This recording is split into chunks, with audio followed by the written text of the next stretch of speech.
Olá, seja muito bem-vindo ao meu canal. É uma alegria tê-lo por aqui, né? Espero que você esteja bem.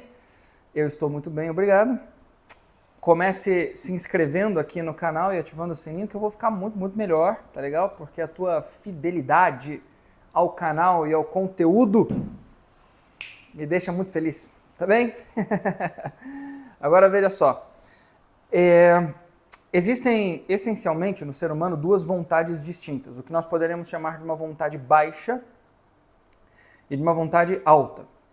É evidente que alta e baixo é dito de maneira análoga, porque nós estamos falando, evidentemente, de duas dimensões distintas da pessoa humana, tá bem? Quais dimensões? Mais especificamente, numa linguagem tomista, do que nós chamamos de alma sensitiva e de alma intelectiva. Tudo bem? Ou alma espiritual, tá certo? Veja só, essas duas potências humanas específicas que colocam o homem em movimento, que como que abrem o ser humano para ação, tá certo? De duas maneiras distintas, sejam elas intelectivamente falando ou seja ela, né, sensitivamente falando. Ação, né? Seja uma ação de cunho intelectivo ou seja uma ação de cunho meramente sensitivo. O que isso significa? Veja só. Significa que o ser humano, dentro dessas duas distintas potências, alma sensitiva e alma intelectiva, possui algumas coisas específicas, alguns atos específicos, ou melhor dizendo, algumas faculdades específicas, que podem ser atualizadas ou não, tá certo? Veja só, deixa eu explicar uma coisa previamente, né, para não tentar ficar encontrando termos imprecisos aqui. Acontece que todo ser, ao menos todo ser dotado de matéria, ao menos todo ser que não é Deus, melhor dizendo, se divide em dois modos de ser distintos, tá certo? Um ser atual e um ser potencial. O mesmo ser possui atualidade e potencialidade. O que isso significa? O ato significa que determinada potência, que determinada faculdade está em exercício, tá certo? Por assim dizer, né? A potência significa que aquela faculdade específica está presente, mas não em exercício. Ela está em potência, a possibilidade, tá certo? Ela está como uma possibilidade de atualização. Isso significa ato e potência, mas ato e potência está para um ser específico, ou seja, ato e potência dependem da essência de determinado ser. Veja só, imaginem que vocês estão caminhando na rua, né, e vocês estão passando por um grupinho de pombas, não é isso? Estão lá as pombinhas ciscando ali, né, dando umas bicadinhas no chão, pegando uns farelinhos de qualquer coisa que derrubaram ali no chão, e vocês passam por elas. Você espera necessariamente, quando você está passando por um grupo de pombas, que ela exerça algumas atividades específicas, e não mais do que essas atividades. O que se espera de uma pomba? Quando você passa por ela, ou você espera que ela vá sair voando enlouquecida, fugindo de você, porque você é a pior coisa que poderia acontecer a ela, ou você espera que, pura e simplesmente, você vai passar por ela, ela vai dar a mínima para você e vai continuar fazendo o que ela está fazendo, ou você espera que ela vai fazer um movimento bastante leve, na verdade, né? Que é só dar uns pulinhos para o lado para que você passe e não dê uma bicuda nela, ok? Não dê uma bicuda na cara da pomba, né? Muito bem. Então, veja só. Essas ações que você espera de uma pomba seriam, por assim dizer, as potências, num sentido mais operativo da coisa, que você espera que ela atualize, tá certo? No sentido da ação. Você não espera que uma pomba, quando você vai passar por ela, que ela fique invocada e te ataque, né? Que ela comece a bater as asas e pule na tua cabeça, e comece a bicar teu olho. Você não espera que nada do tipo aconteça, como num filme de comédia, ou no caso, um filme de terror, né? Então, a gente poderia até dar um nome para ele, né? As pombas possuídas, né? Então, muito bem, esse é o nome do filme de terror. As pombas possuídas, tá certo? E aí o filme se baseia... Bom, deixa isso pra lá, né? Vamos deixar de idiotice. Então, muito bem. Você espera que as pombas façam somente, única e exclusivamente determinadas ações. Você não espera que ela vá fazer mais do que isso, né? Que ela vá sair voando, pular na tua cara, começar a te bicar, que ela comece a latir para você, que ela vá rugir diante de você. Você espera determinadas ações de determinados animais. Por quê? Porque estes animais têm como uma potência específica estas ações, tá certo? Estas possibilidades de ação. Deu para entender ou não?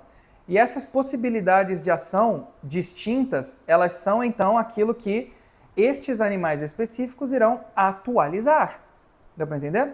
Há uma possibilidade e essa possibilidade é atualizada. E por que você espera estas ações específicas a serem atualizadas? Em primeiro lugar, olhando para a pomba especificamente, pela forma física dela, ok? Ela tem asas. E ela tem a capacidade de voar com essas asas. Ela tem força suficiente para bater asas e sair voando. Ou uma leveza física suficiente para que ela consiga levantar voo com o bater das asas. Depois, sob um aspecto mais sensitivo também você espera isso dela. Por quê? Porque você sabe que todo animal tem um instinto de sobrevivência. E que, se algo ameaçador se aproxima dele, ele tem duas atitudes possíveis. Ou ele luta pela vida ou ele foge. É mais provável em animais que não são predadores que, à medida em que alguém se aproxima, que algo se aproxima deles, e há uma ameaça, né, uma espécie de ameaça à vida deles, você espera necessariamente que eles vão fugir. A pomba definitivamente não é um predador.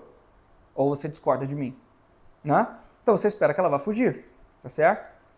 Ou, veja só, instintivamente, pode ser que veja só, aquele ímpeto, aquele impulso de busca pela sobrevivência já está tão profundamente acostumado com a presença humana que ela não vai sair voando, mas uma terceira possibilidade, por enxergar nos seres humanos não algo, né, que lhes ameaça, mas assim, seres com os quais se pode conviver tranquilamente, né? Então, a pomba fica lá, tranquilamente, né? Fazendo ali o que ela sabe fazer de melhor, que é bicar o chão, igual uma idiota, né? Então, é isso que a pomba faz, tá certo? Muito bem. Veja só, se espera essas possibilidades. Agora, se você se aproxima ameaçadoramente de um leão, pode ser que você vire o lanchinho da tarde dele, entendeu? Mas são coisas que se espera destes animais específicos, porque são potências que eles podem atualizar. Está na natureza do leão ser um predador. Ele tem presas enormes, ele tem um vigor físico absurdo, uma força física inigualável. Então ele age dessa maneira, né? Bom, inigualável talvez seja um exagero, mas ele tem um vigor físico bastante considerável, né? E ele consegue, enfim, atacar as suas presas, imobilizá-las e, bem, se alimentar daquela carninha, tá certo? Algumas de maneira um pouco mais recorrente e regular, como, por exemplo, de repente um gnu ou uma zebra, e outras mais, assim, fortuitamente, como um ser humano, né? Aconteceu algum acidente na savana e o sujeito foi, enfim, né, devorado como um café da manhã, um de jejum ou um lanchinho da tarde, enfim, sei lá.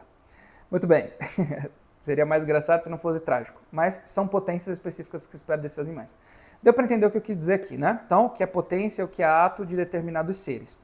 Quando nós olhamos para os seres humanos, então, cada uma dessas potências específicas da alma humana, sejam as potências sensitivas, sejam as potências intelectivas, você espera que elas sejam atualizadas de um determinado modo, de uma maneira muito específica, tudo bem?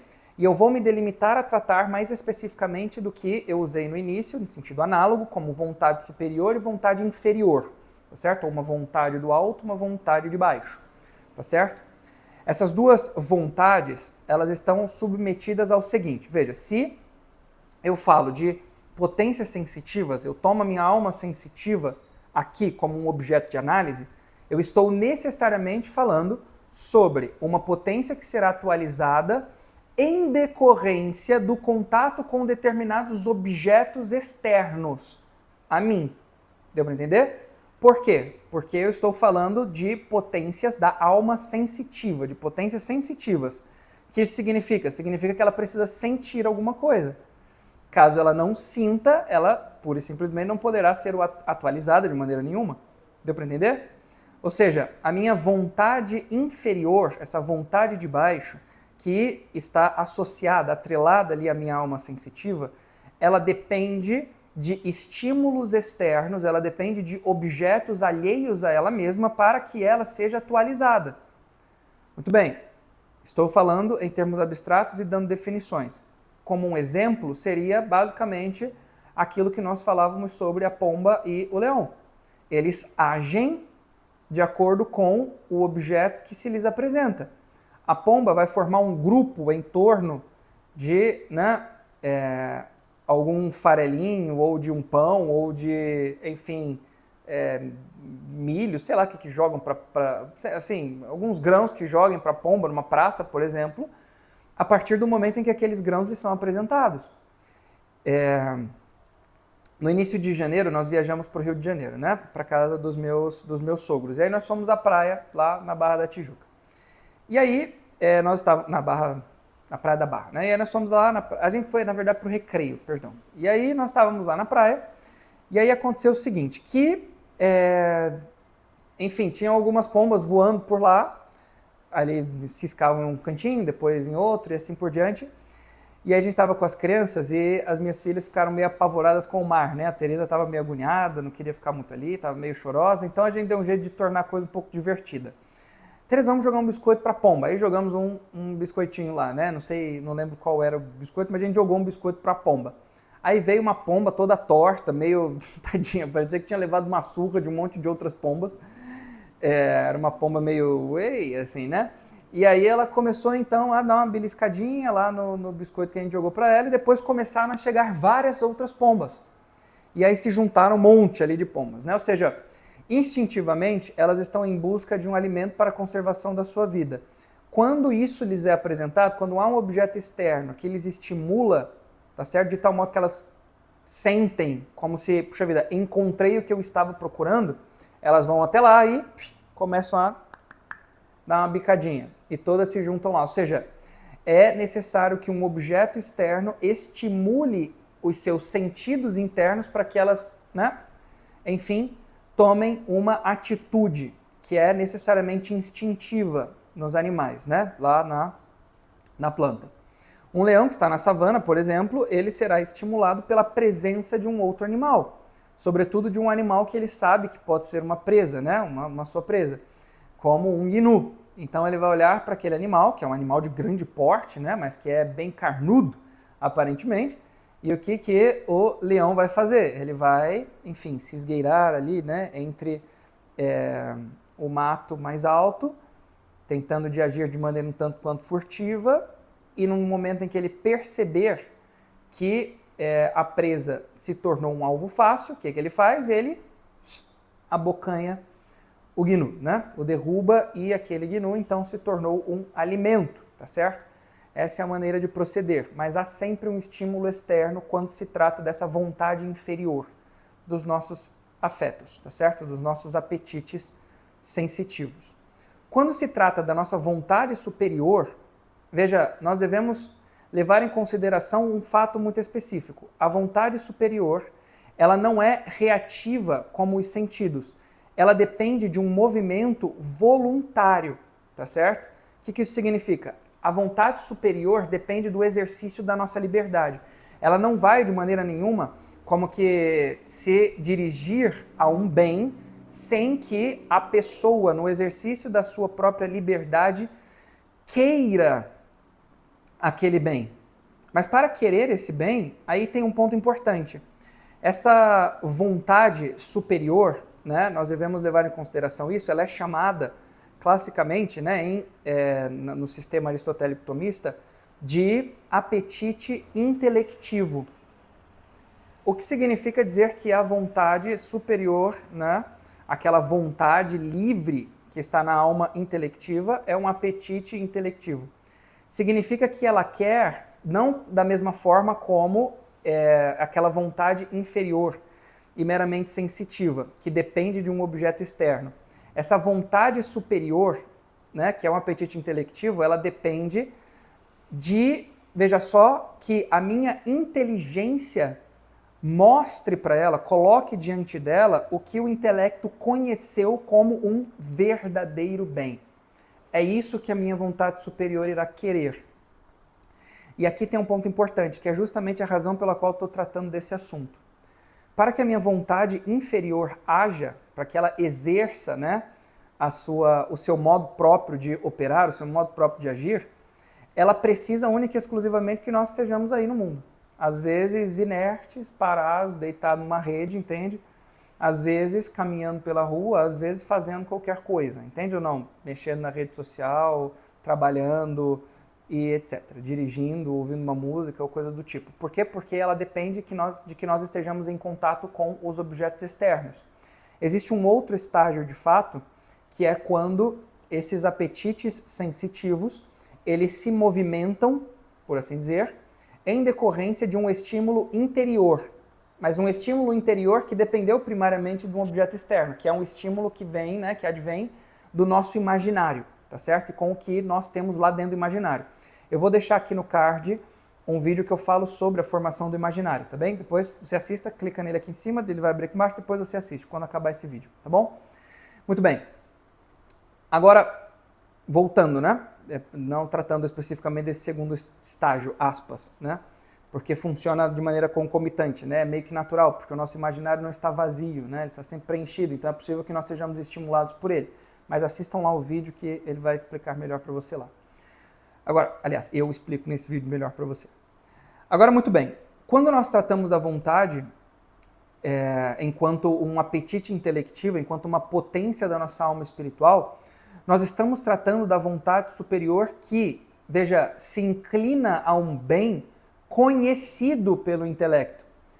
Ou seja, para que a minha vontade intelectiva se movimente, ela precisa, na verdade, que o meu intelecto esteja conhecendo o verdadeiro bem.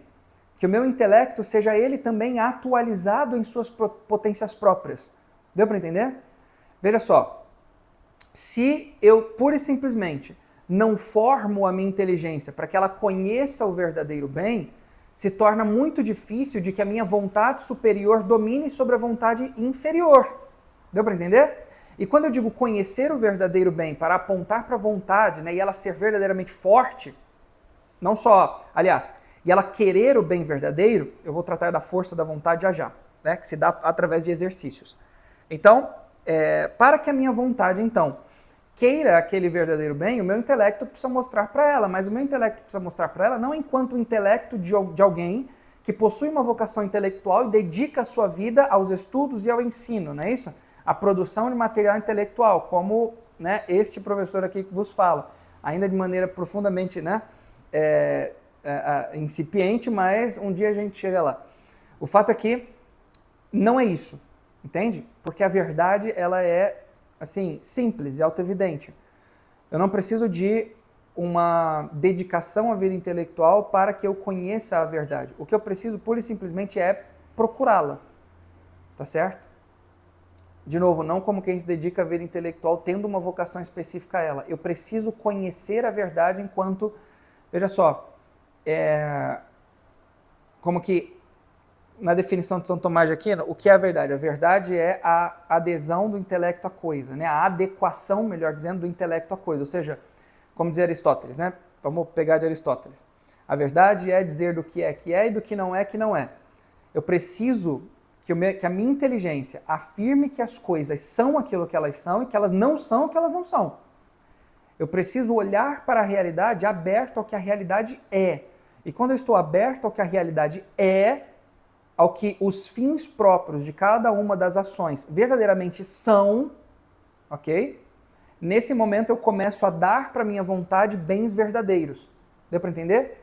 Eu não preciso entender em plenitude, de maneira absoluta, se você não tem uma vocação intelectual, o que é o homem, em cada uma das suas potências, em cada uma das suas faculdades, no processo epistemológico, em sua metafísica ou sua ontologia e assim por diante.